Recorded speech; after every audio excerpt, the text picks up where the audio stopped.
far as what I can contribute to the ayahuasca discussion, most of the samples that Jonathan discussed this afternoon were actually collected by Cass and myself in '76, and then Dennis wrote that paper using those samples and some which he had obtained earlier that year. They almost all came from a single shaman, Fidel Mosambise, who was then at the Arena Cocha near Fukuoka. We bioassayed all those brews, and they were very strong. When I began making my own ayahuasca, I used those experiences as the benchmark for what I was trying to achieve with my own brews.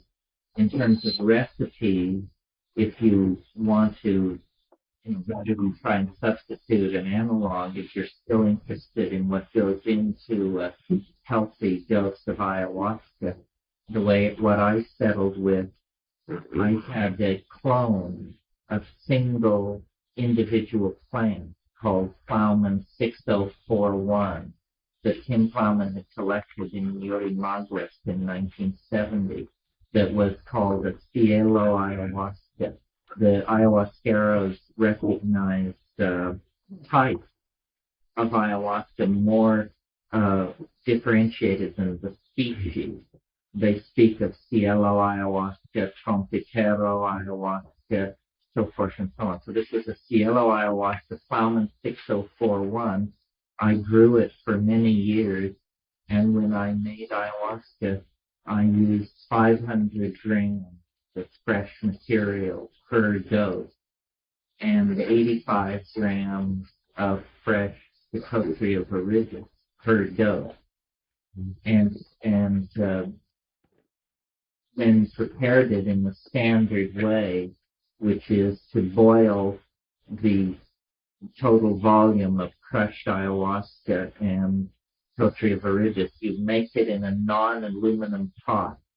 You don't use aluminum utensils because the aluminum is reactive and will mess with the effectiveness of the ayahuasca. And you layer in the pot. These pots can be quite large. Layer in Psychotria leaves, crushed Banisteriopsis coffee, the entire plant vigorously smashed with a hardwood club to separate the fibrous material. And then you boil it for 4 hours at a rolling boil, not a explosive boil, but a constant boil. Pour off the deeply yellow liquid that results. Carmine is yellow.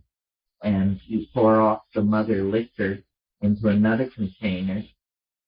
Replace the first wash with a second wash.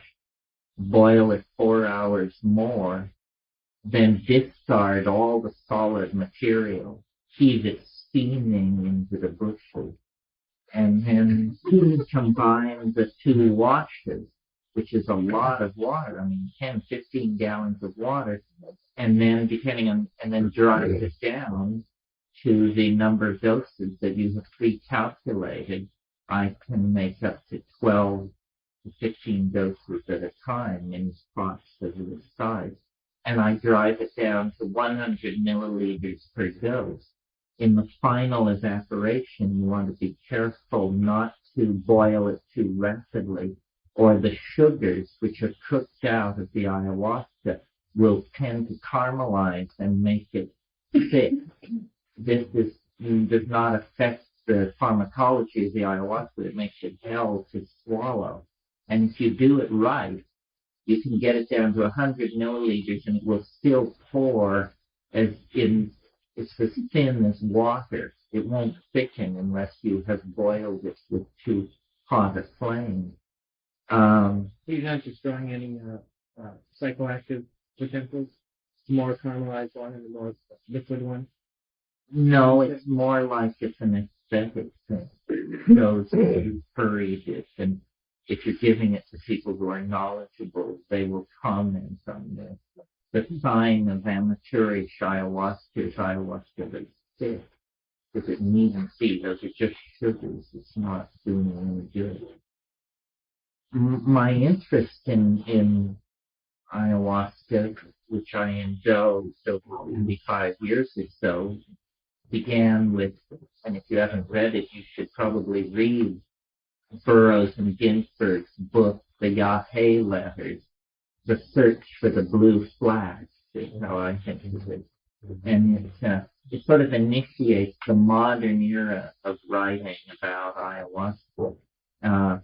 The most recent interesting book about ayahuasca, other than Eduardo's commentaries on the paintings of Pablo Amaringo, is probably Michael Tausig's book, Shamanism, Colonialism, and the Wild Man, which is just a wonderful book. Even if you don't give a hoot about drugs, I think it's a wonderful book for the richness of the language and the way in which he tells the story of the 20th century history of shamanism in the Putumayo region. But my interest in ayahuasca was the same interest that many of the early ethnographers and anthropologists were motivated by, which was persistent rumors of group states of mind. So, as Jonathan mentioned, the first people to characterize the alkaloid named it telepathy. This was because they had the grandiose hopes that this would be a telepathic drug. And in a sense, I think it's too early to dismiss this possibility. Most of us think of telepathy as one person hearing another person sing. That I don't think ayahuasca can deliver, but what it can deliver is an incredible ability to see what other people mean. Ayahuasca is driven by sound, by song, by whistling, and its ability to transform sound, including vocal sound, into the visual spectrum indicates that some kind of information processing membrane or boundary being overcome by the pharmacology of this stuff, and things normally experienced as acoustical experience become instead visibly beheld.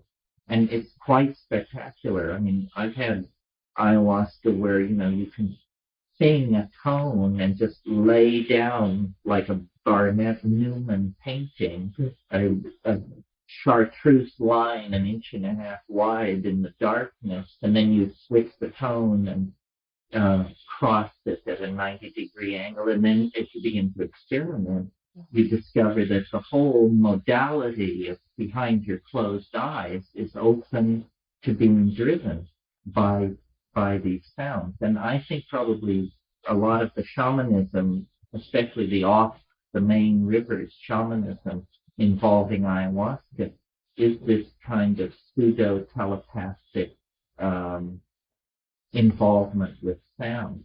There are a lot of interesting things about ayahuasca, even in distinction or in contrast with other psychoactive plants. For example, it's essentially brain soup.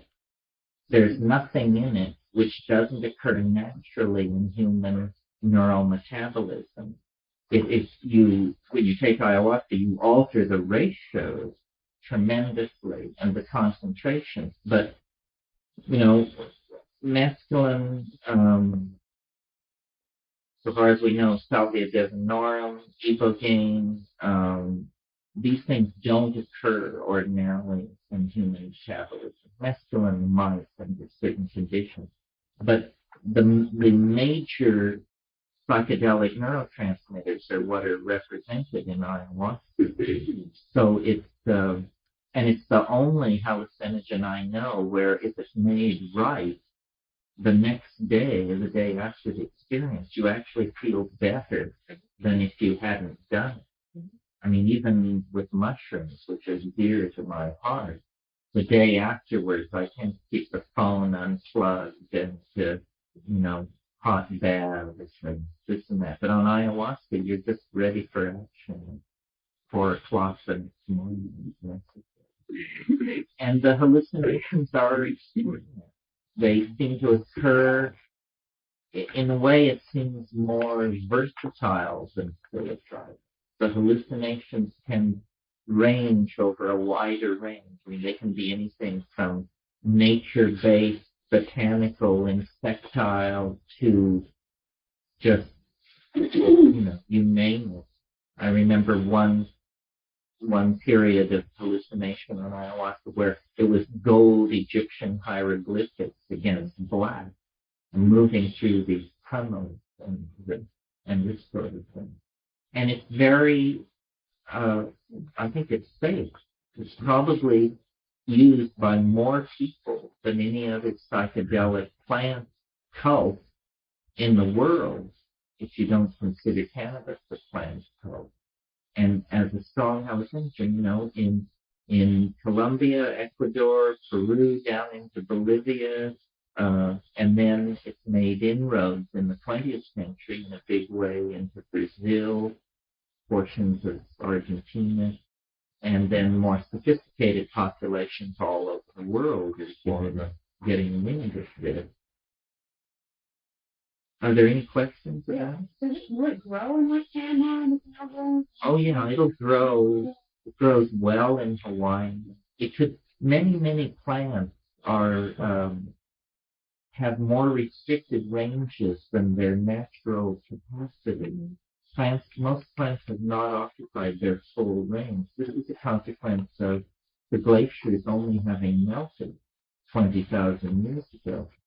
Ayahuasca, one of the things that interests me that I've talked to Stress Blusher about is I think that there may be Banisteriopsis of some sort implicated in Mayan religion. Nobody has ever been able to prove this, but there is a whole elaborate kind of Mayan symbolism that you see at Tulum and at other sites that's called umbilical symbolism. And I think these things that have been taken for umbilical cords are probably vines of some sort. So last time I was at Tikal, in the ruins themselves, there were many yellow flowers, malphigaceous flowers on the ground that had clearly been shed by large vines, which you could see going up into the canopy. And I collected in Belize non-flowering malphigaceous vines that I was unable to distinguish from ayahuasca.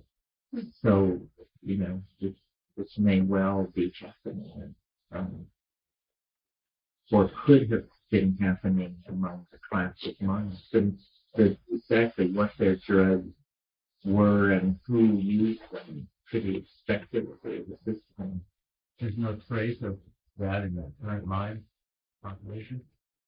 Well, there's no trace of vine use. No, they're pretty. I think the morning glory seed, the mushrooms among the Sierra Mazatecan Indians, the Zapotecs and the Mixtec, among the Maya, I think the morning glory complex and the Salvia divinorum.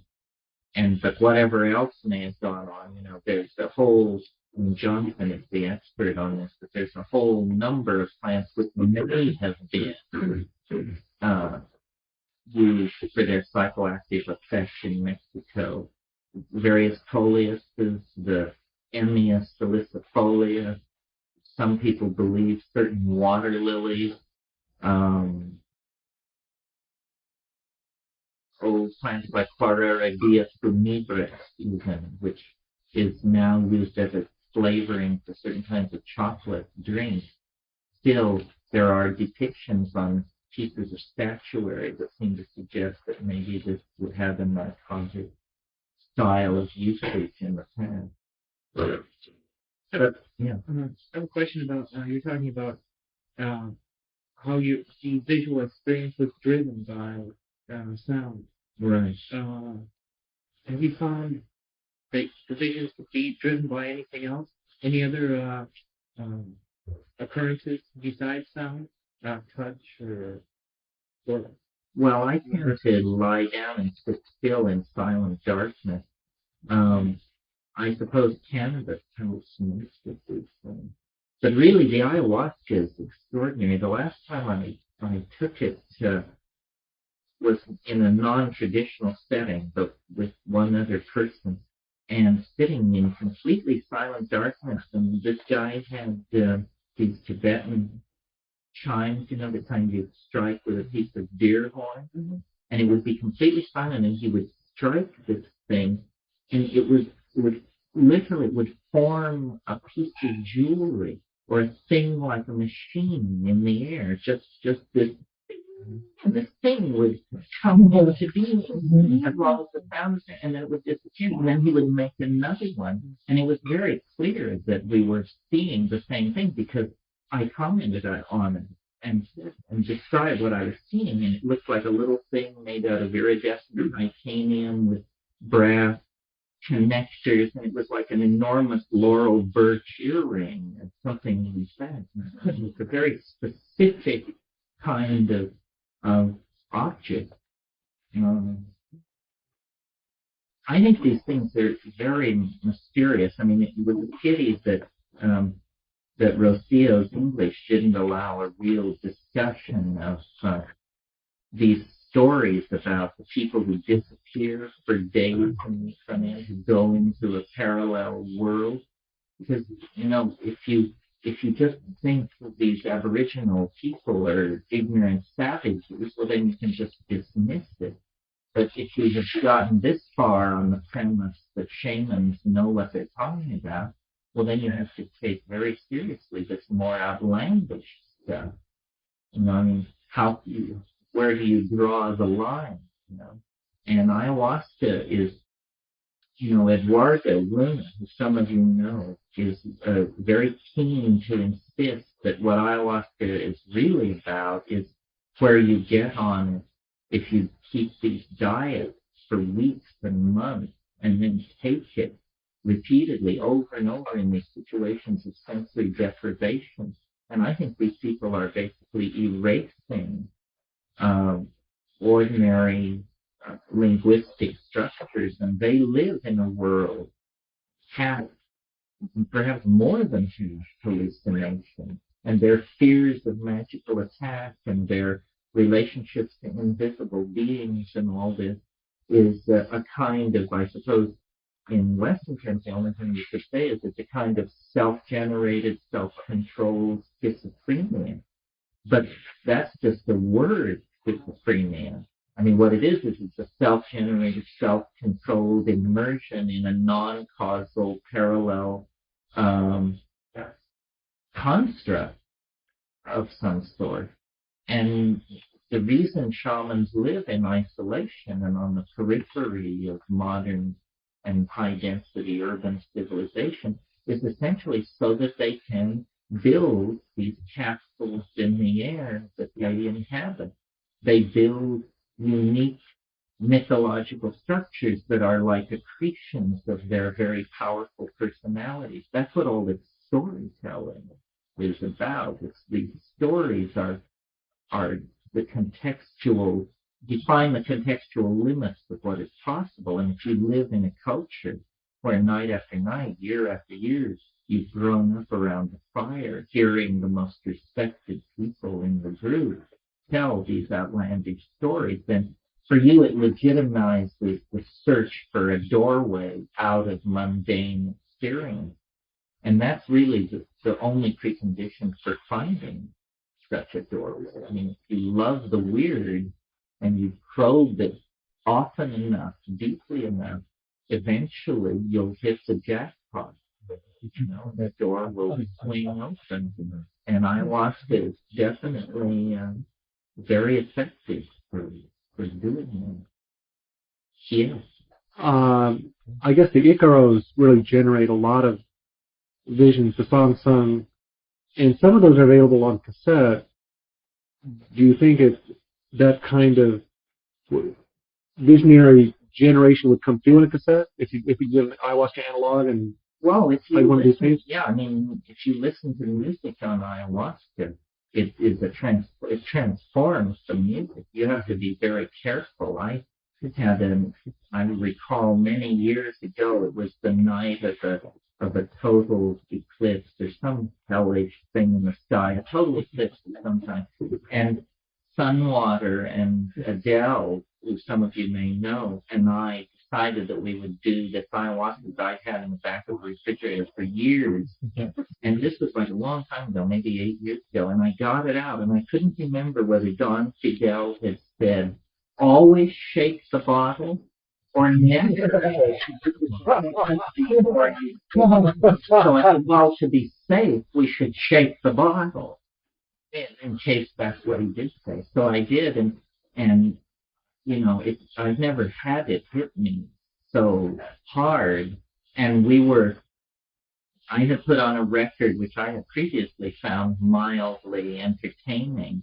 And the goal of the first 40 minutes of this ayahuasca trip became to survive the playing of this record. It was so, I don't know. I've had other experiences. A friend of mine brought me a tape from tribal Afghanistan that I listened to one night in Hawaii on ayahuasca, and I became so alarmed and freaked out, and I could hear something in this music that just shouldn't have been there. I could hear that, you know, this wasn't wizened ragheads in mud huts somewhere, that these guys had connections into the Martian Musicians Union. It was highly agitating. So I think the ayahuasca are probably tailored to create a certain aura of confidence, and they're reassuring. It's nice to sit with these old guys and watch them make beautiful music. And when you're alone, you can sing too. I mean, it's very important to sing, especially if you become afraid or alarmed. This is the key. If you get into deep water with these substances, this is true of psilocybin as well. You don't want to clench. You don't want to assume the fetal position and stop breathing, and you want to sit up straight and breathe and sing it back. And it will step back. It will, you know, you can take control of the situation most of the time. I wanted to ask about the parallel universe, like American Indian storytelling and mythology. There's a great deal to say about these things, and their adventure myths about the two young guys that go out and meet two sticks and then disappear for 12 years. And, you know, this is a common and enduring theme, but it's my feeling is consistent that this kind of pathetic is, I could have expounded a little bit about when you get into that place, what level of verity do you find yourself giving it? Well, I'm very, very careful. I mean, like the way I do these things normally is alone, and I unplug the telephone, and I don't tell anybody I'm going to do it, and I do it in darkness, and I roll joints in front of me so I don't even have to move. And basically, once it gets going, I don't do anything because I'm so aware of how involving it is.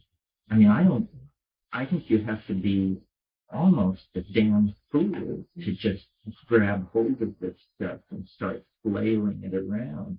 I mean, for me, it's like I creep up to the abyss and hang my head over and look, and then I edge back to them.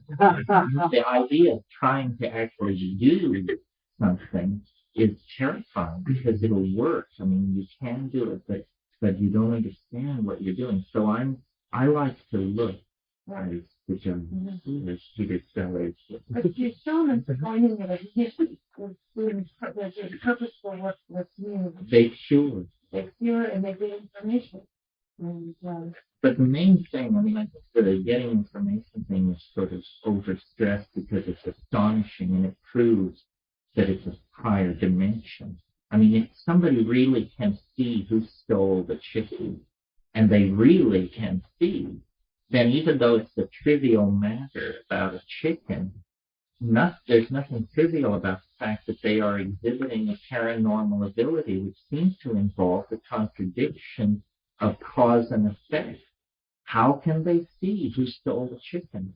Number one, the chicken has already been stolen by the time the question is asked of the shaman. Well, so then does the shaman travel back in time?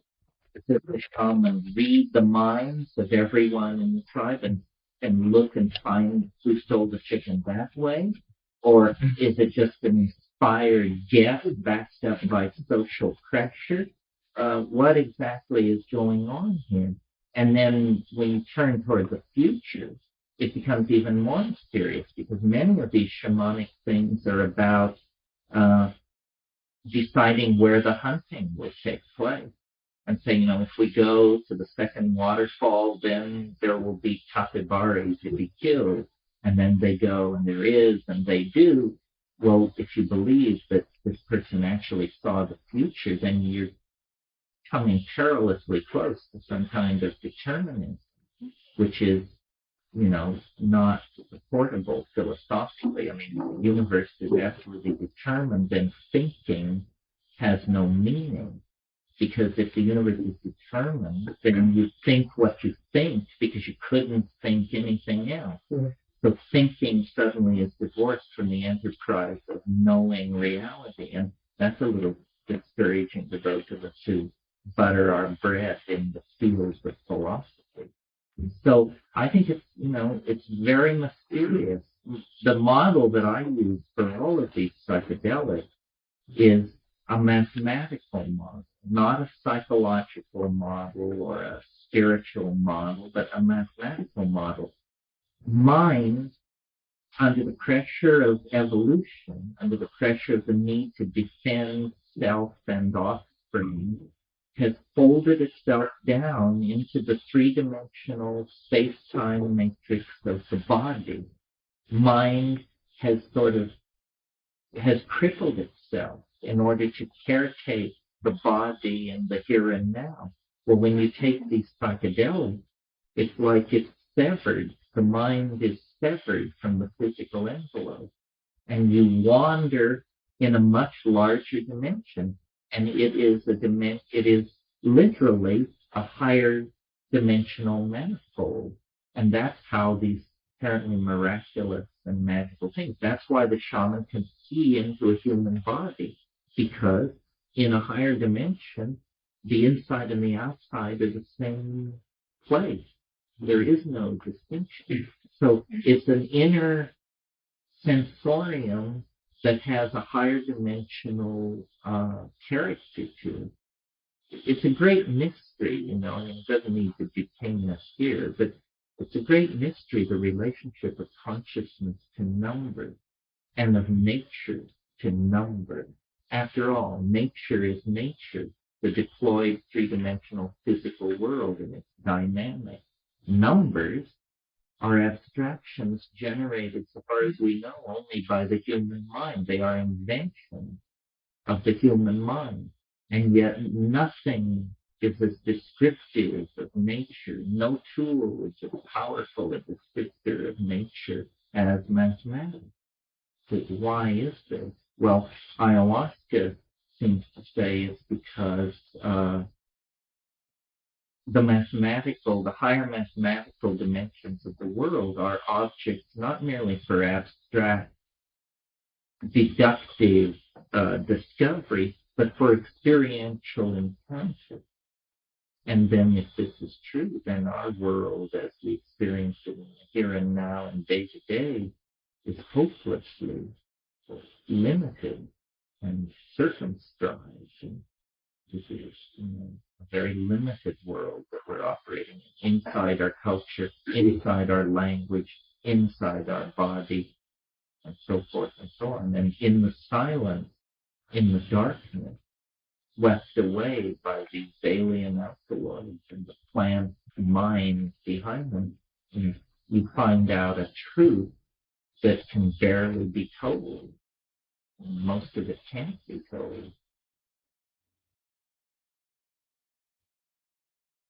Yeah.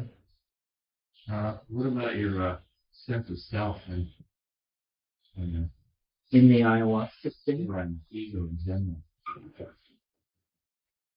Well, I think that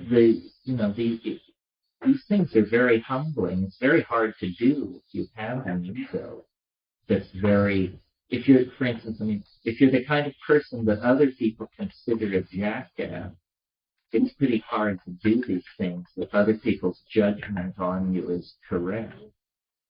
You know, I mean, the person like who can dominate a noisy bar is not probably a good candidate for ayahuasca.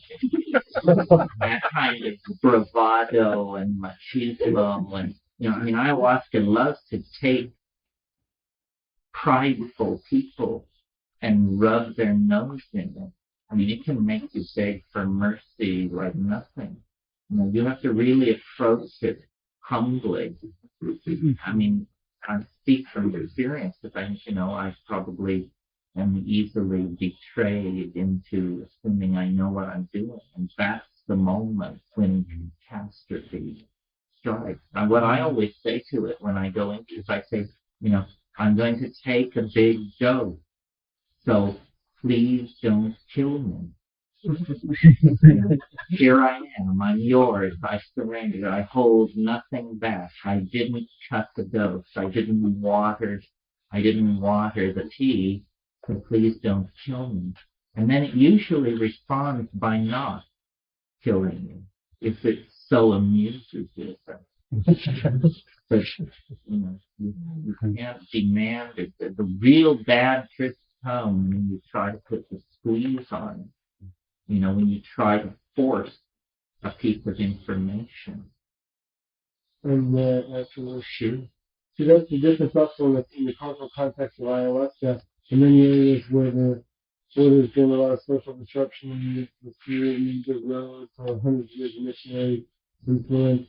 And what has still remained in the ayahuasca culture, that the people always think it was some kind of intense either to heal someone or to send a star, to spell to kill someone or something. They don't just take it just to completely just surrender themselves with the leg. I mean, they do too, during their initiation and stuff. But I mean, once they the shamans, I guess, or even a lot of the young people really, they'll just take it with something in mind. Of course, there's exceptions. So the difference with that is that a lot of times, you hear a lot of weird stories about young upstart shamans or have a lightning bolt tap them or a tree or something like that.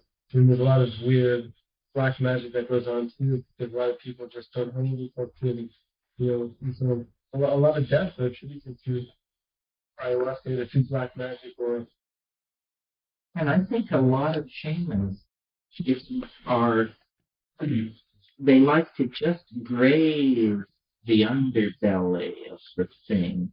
They're really concerned about their community and healing sick people and holding it all together. It's an exceptional personality in any society, Amazonian or urban American, who is a go for the gusto kind of person who just wants to get as loaded as they possibly can. I mean, this shaman that I studied with in Peru, the ayahuasca that we would take on Saturday nights for curing would be only about 2/3 as strong, and then every Wednesday night we would take it just he and a couple of other people.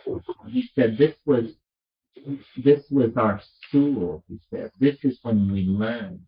On Saturday nights we cure the people, but on Wednesday nights, we plunge to the depth. And it was a much more intense, quiet, inward kind of driving in those situations. So if we took ayahuasca on a Wednesday, we'd be having simultaneous experiences. We focus down there. Quite so. Every Wednesday. Actually, any day of the week. The week is loaded. Terence, how would you compare the nature of reality or perceived reality under ayahuasca and under mushrooms? Well, the thing about psilocybin that is so extraordinary, and I think enough people have experienced this now that we can make a generalization about it. The mushrooms talk. They speak to you in your native tongue and at conversational speed. And it's, the damnedest thing until it happens to you. You can't imagine what somebody could be talking about. Once it happens to you, you know exactly what they mean. The mushroom is animate and articulate and also kind of extraterrestrial.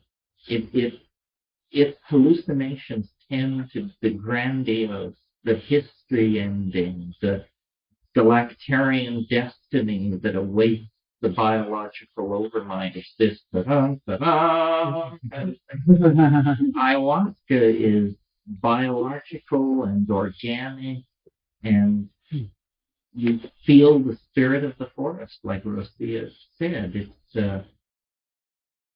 It's more feminine. And after a good ayahuasca trip, you feel like your eyes are just bugging out of your head because you've spent so much time looking. The language of ayahuasca is visual. It shows you and shows you and shows you and shows you. And once this showing gets going, it's hard to shut it off. I mean, it really wants to show, but it silently, it spills out this cornucopia of images, and you sing and you manipulate them, where the mushroom is, highly articulate. It also is visual, but it also can talk, which is just such an astonishing thing for a Western, and we are just not prepared for talking fungi. Have you tried the two together? The two together?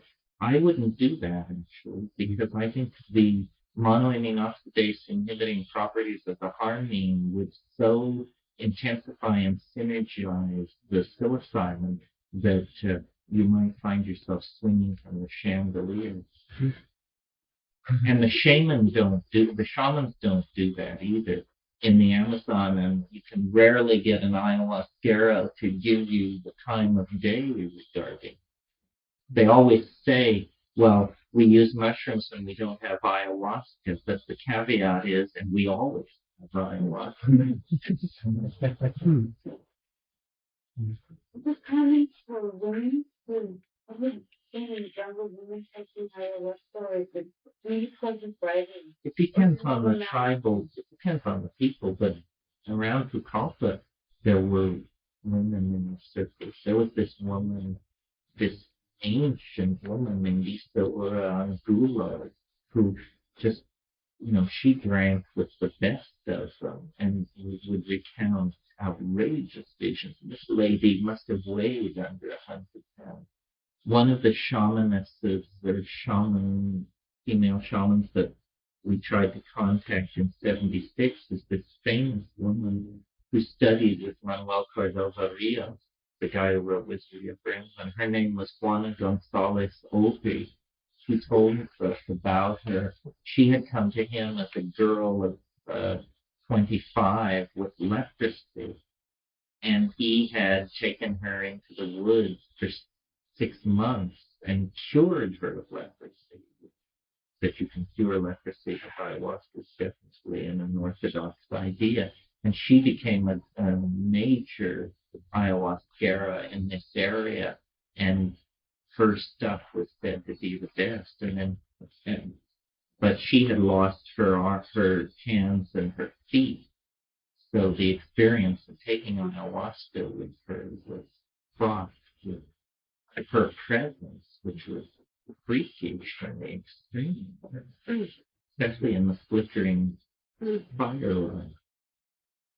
There's a sort of a new field of medicine, healing with sound, and with person's voice analyzed, the spectrum analyzer, and the missing notes are provided to that person, but either by singing or humming, or to get the person to just match the note that he's missing. Apparently, will heal all kinds of ailments.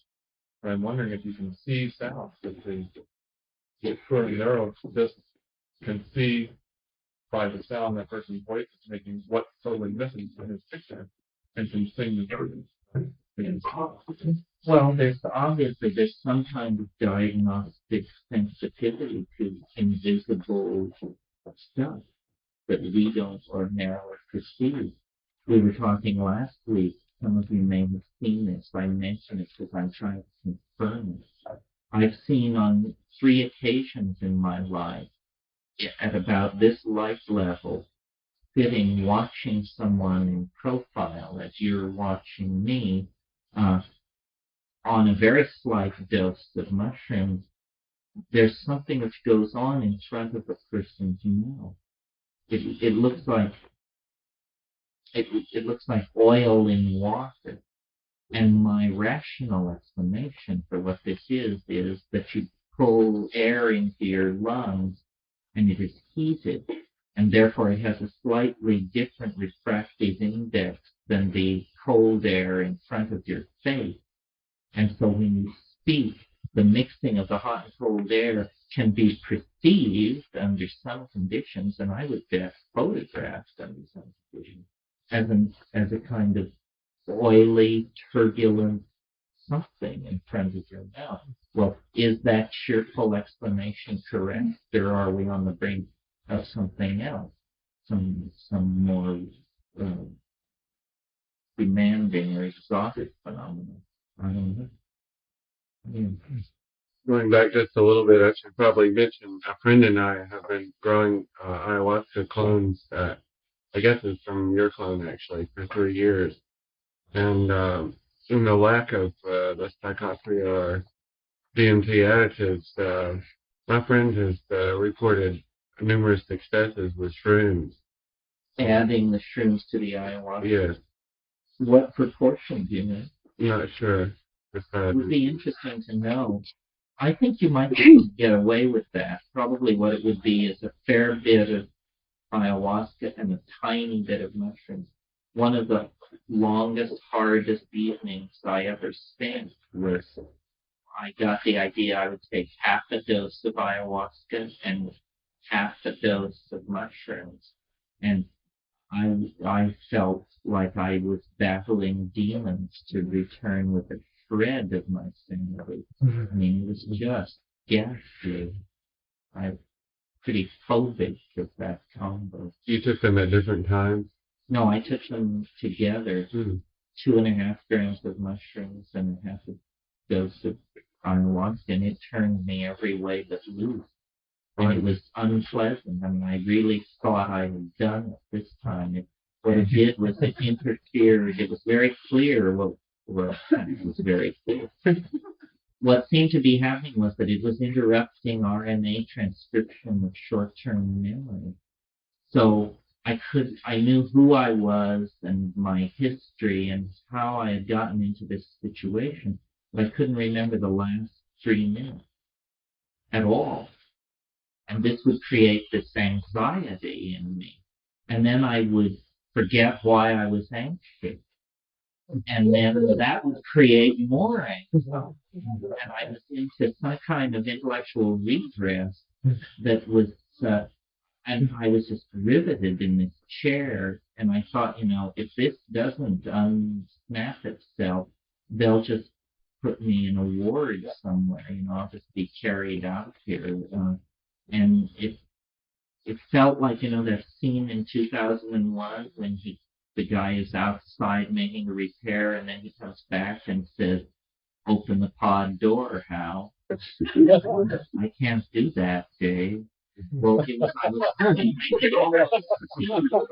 jammed into that machinery in the things. I mean, I had this very clear vision of, oh God, it's gone down the wrong pathway. The degraded enzyme has somehow been locked out of the process. And here we are, folks, circling the airfield, running out of fuel, zero visibility down the road. And after about 2 to 3 hours of this, it abases. Well, you should show your funds. It doesn't preclude continuing this. It will just jack it to a higher level.